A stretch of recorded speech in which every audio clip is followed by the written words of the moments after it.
Macam mana kalau kahwin di Thailand tapi tak daftar di Malaysia? Boleh juga ke dapat harta suami jika suami meninggal? Sekadar bertanya. Baik, Tuan Puan sebagai seorang umat Islam di Malaysia, Tuan Puan kena tengok hukum dari sudut syarak dan perundangan.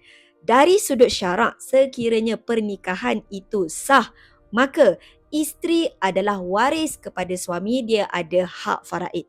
Namun, dari sudut perundangan, sekiranya nikah tidak didaftarkan di Malaysia, maka isteri bukanlah waris, tiada hak faraid. Kenapa kena tengok dari sudut perundangan? Sekiranya si mati, seorang suami ini, dia meninggalkan aset-aset berdaftar.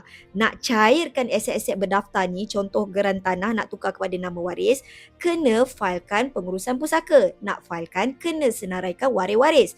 Dan bukti hubungan waris dengan si mati. Antara bukti yang diperlukan adalah sijil nikah yang didaftarkan di Malaysia. Jadi, sekiranya isteri ini pernikahan mereka tidak didaftarkan di Malaysia, bukan kata isteri, malah anak-anak hasil pernikahan dengan isteri ini juga tiada hak sebagai waris faraid dari sudut perundangan.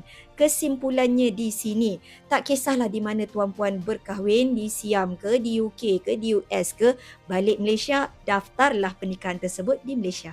Elakkan pusaka bertukar puaka, kita jumpa di video seterusnya.